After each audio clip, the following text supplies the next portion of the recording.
নমস্কার। যারা নতুন জ্যোতিষশাস্ত্র নিয়ে পড়াশোনা করছেন বা জ্যোতিষশাস্ত্র শিখছেন তাদের উদ্দেশ্যে বলছি যে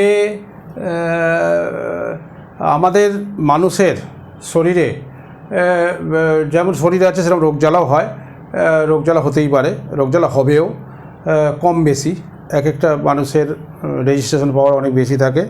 যাই হোক, সেটা পরে আসবো। রবি স্ট্রং থাকলে অনেক রোগজ্বালা কম হয় বা অনেক তাড়াতাড়ি সুস্থ হয়। কথা উঠলো বলে এটা বললাম। এখন কথা হচ্ছে যে আজকে 12 হাউস পড়াবো।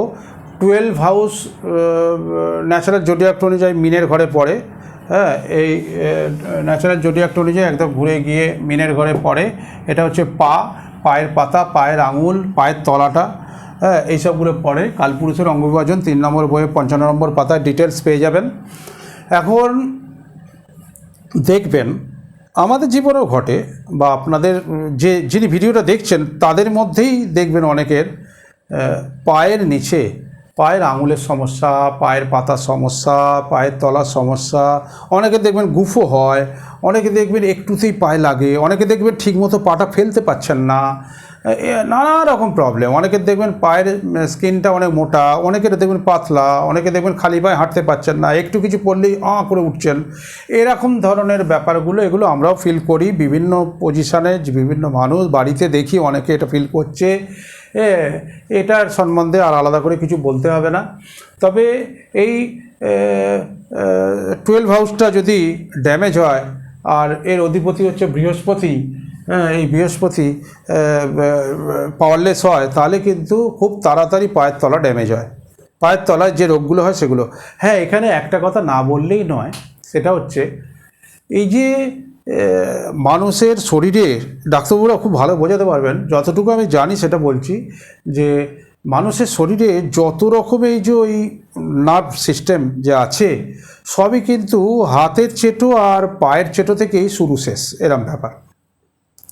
তো এই এরমভাবে প্রেশার দিয়ে দিলে অনেক জায়গার অনেক রোগ থেকে রিলিফ পাওয়া যায়। এটা কিন্তু আমি একদম বাস্তব অভিজ্ঞতা থেকে বলছি।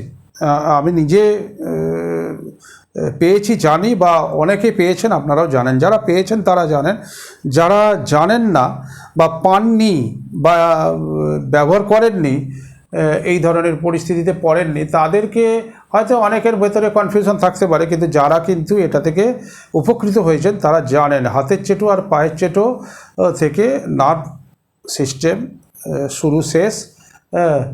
এবার যেটা যেখানে শেষ হয়েছে বা শুরু হয়েছে সেখানে একটু দাবালে, এরম করে প্রেশার ক্রিয়েট করলে, তাহলে কিন্তু অনেক উপকার পাওয়া যায়, অনেক উপকার। কিন্তু সিস্টেমটা জানতে হবে, সেখানে দাবালে হবে না।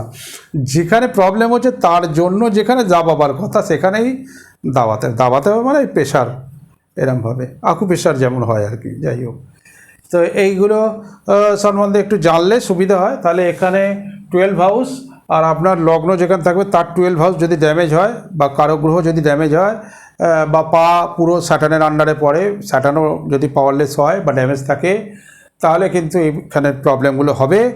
এগুলো যখন হবে অতি অবশ্যই সুচিকিৎসকের পরামর্শ নেবেন। এখান থেকে কি বুঝতে পারবেন যে এখান থেকে কখন হবে, কখন রিলিফ পাবেন, আদৌ রিলিফ পাওয়া সম্ভব কিনা। হ্যাঁ, ওকে, এইটুকু পর্যন্ত। আচ্ছা, দেখুন, এর জন্য একটা বই রেকমেন্ড করছি, সেটা হচ্ছে এডিএন পদ্ধতিতে ভাগ্যবিচার প্রথম খণ্ড, লেখকের 3 নম্বর বই, দেবসূর্য পাবলিকেশন থেকে প্রকাশিত হয়। এই বইটা কালেক্ট করে নেবেন। এই বইয়ের 55 নম্বর পাতায় এইটার ডিটেলস পাবেন। সেটা হচ্ছে কালপুরুষের অঙ্গবিভাজন। চ্যানেলটাকে অতি অবশ্যই সাবস্ক্রাইব করবেন, লাইক করবেন, শেয়ার করবেন, আর সপরিবারে ভালো থাকবেন। নমস্কার।